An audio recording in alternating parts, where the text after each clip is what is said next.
आज का हमारा टॉपिक है BE द्वितीय वर्ष का संस्कृत साहित्य का द्वितीय पत्र। द्वितीय पत्र में छंद के बारे में चर्चा चल रही थी। उसी क्रम को आगे बढ़ाते हुए आज हम वंशस्थ छंद के लक्षण और उदाहरण के बारे में पढ़ेंगे। वंशस्थ वृत्तम, वंशस्थ छंद। वंशस्थ छंद 12 वर्णों का सम छंद होता है। इस छंद में 12 वर्ण होते हैं, सम चरण होते हैं। प्रत्येक वर्ण में 12-12 वर्ण होते हैं। कुल मिलाकर इसमें 48 वर्ण होते हैं। प्रत्येक चरण में 12, प्रति चरणेषु आहत्य अष्टचत्वारिंशत् वर्णा भवन्ति। अब हम इस वंशस्थ छंद के लक्षण के बारे में पढ़ेंगे। जतौ तु वंशस्थ मुदीरितम जरौ। इस छंद में, इस लक्षण में वंशस्थ छंद का लक्षण दिया हुआ है। जतौ जगण और तगण, तु वंशस्थ मुदीरितम वंशस्थ कहा गया है, और जरौ जगण और रगण। अर्थात जिस श्लोक में, जिस रचना में एक जगण, एक तगण, एक जगण, एक रगण हो, वह छंद वंशस्थ कहलाता है। जगण, तगण, जगण, रगण,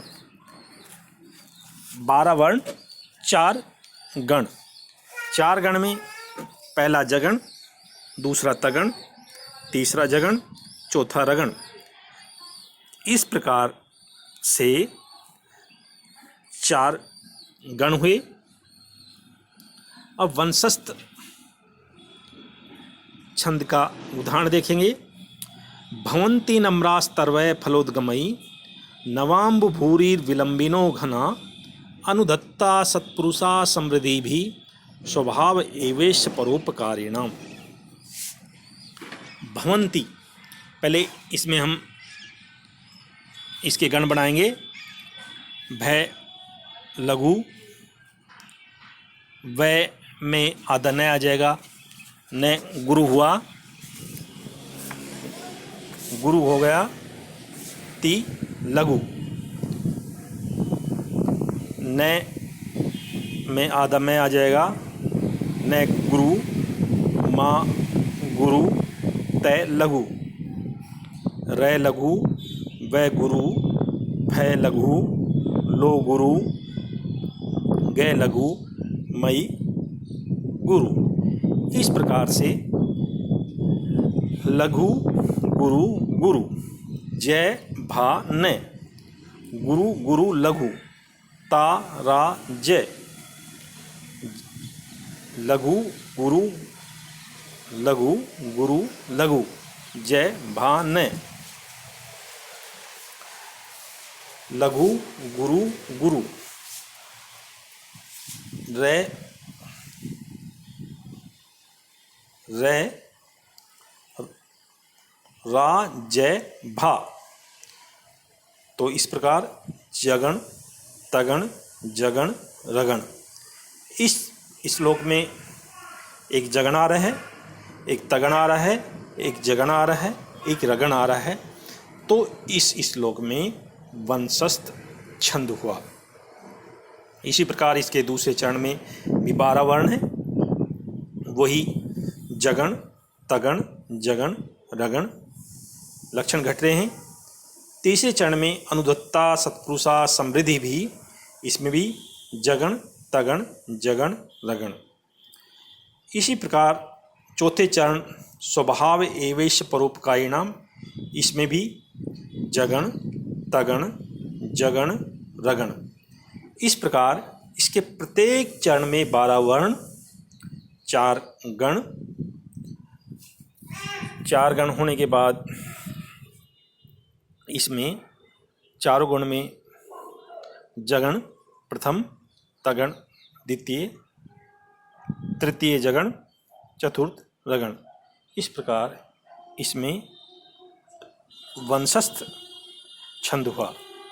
अगला इसी क्रम में अगला छंद है वसंत तिलका छंद। वसंत तिलका छंद में 14 वर्ण होते हैं। यह भी सम छंद है। इसके चारों चरणों में समान 14 वर्ण होते हैं। 14 चरणों में 14 वर्ण मिला करके, चारों वर्ण चरणों में मिला करके 56 षट 50 वर्णा भवन्ति, 56 वर्ण होते हैं। 56 वर्ण, एक चरण में 14 वर्ण, दूसरे में का जोड़ेंगे 14 वर्ण 28, तीसरे का जोड़ेंगे 14 42 और चौथे का जोड़ेंगे 14 56। इस प्रकार के इसमें 56 वर्ण हुए। अब हम वसंत तिलका छंद का लक्षण देखेंगे। उक्ता वसंत तिलका तब जा जगौगह। उक्ता वसंत तिलका तब जा जगौगह। उक्ता मतलब कहा गया है। वसंत तिलका छंद किसको कहा गया है, क्या हो वसंत तिलका छंद में? तब जा जगौगह। तब जा एक तगण, तैसे एक तगण, भैसे एक भगण, जैसे एक जगण, दूसरे जगऊ का एक जैसे एक जगण, और गौ से गुरुद्वयम और 2 गुरु। इसमें 4 गण होंगे। पहला गण होगा तगण, दूसरा होगा भगण, तीसरा होगा जगण और चौथा होगा जगण, और 2 अंतिम गुरु वर्ण होंगे। वो छंद वसंत तिलका छंद होता है। वसंत तिलका छंद कौन सा होता है, इसका अपने लक्षण। उक्ता वसंत तिलका तब जा जगौगह, इस लक्षण के द्वारा जाना। और ये भी जाना इसमें कितने वर्ण होते हैं। इसमें 56 वर्ण होते हैं आद्य, और प्रत्येक चरण में 14 वर्ण होते हैं। 14 वर्णा भवन्ति। 14 वर्णा भवन्ति। प्रथम है तगण है, द्वितीय भगण है, तृतीय है जगण है, चतुर्थ है जगण है, गुरुद्वयम च भवन्ति ही, और 2 गुरु होते हैं। वो छंद वसंत तिलका छंद होता है। अब इसका वसंत तिलका छंद का हम उदाहरण जानेंगे। उदाहरण है उद्योगिनम पुरुषम सिंहम उपेति लक्ष्मीम दैवेन देवम मितिकाः पुरुषाः वदन्ति देवम निहत्य कुरु पौरुषम आत्मशक्त्या यत्ने कृते यदि न सिद्ध्यति को अत्र दोष है। अब इस श्लोक के प्रत्येक चरण में इन लक्षणों को घटाएंगे। पहले हम गण बनाएंगे, कौन कौन से गण आते हैं, फिर उस गण के अनुसार हम छंद बताएंगे इसमें कौन सा छंद होगा। जैसे उ,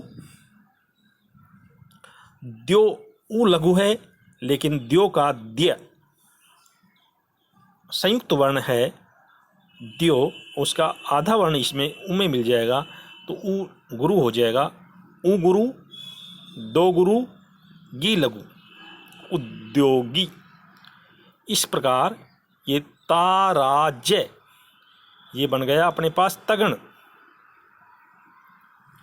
नम गुरु, पू लघु, रू लघु, तो ये होगा अपने पास गुरु लघु लघु। गुरु लघु लघु से बनता है भानैसे, भानैसे से बनता है भगण, तो अपना ये द्वितीय आया भगण।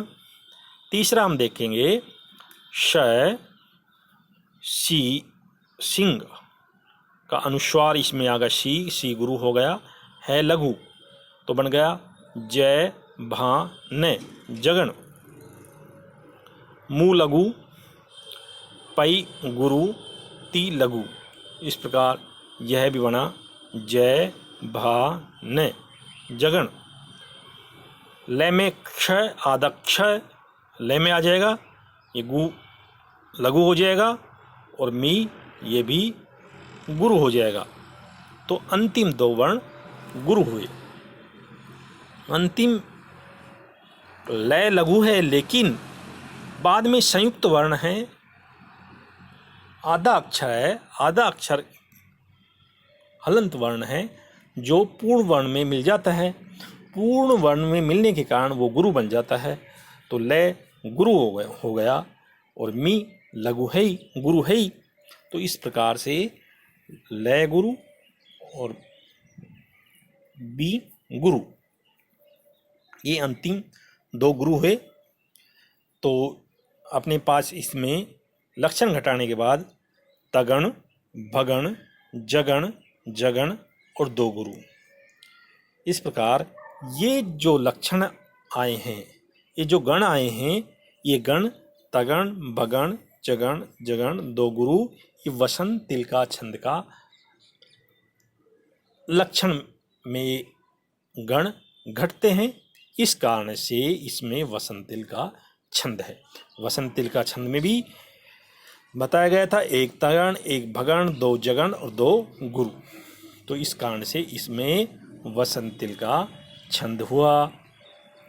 ऐसे ही देवेन देवम मिदिका पुरुषाः वदन्ति, इसमें भी एक तगण, एक भगण, एक जगण और दो गुरु। देवम निहत्य कुरु पौरुषम आत्मशक्त्या, इसमें भी एक तगण, एक भगण, एक जगण, दो गुरु वर्ण हैं। यत्ने कृते यदि न सिद्ध्यति को अत्र दोष है, इसमें भी एक तगण, एक भगण, दो जगण और दो गुरु वर्ण होने के कारण से इसमें भी वसंत तिल का छंद है। ये सारे इसमें सभी में 14 वर्ण, प्रत्येक चरण में 14 वर्ण हैं। प्रत्येक चरण में तगण, भगण, दो जगण, दो गुरु होने के कारण से इसमें वसंत तिल का छंद है। इस प्रकार आज हमने वंशस्थ छंद एवं वसंत तिल का छंद, इनका लक्षण और उदाहरण के बारे में जाना। इसी क्रम में आगे बढ़ते हुए हम कल इस छंद, अगले छंदों के बारे में जानेंगे।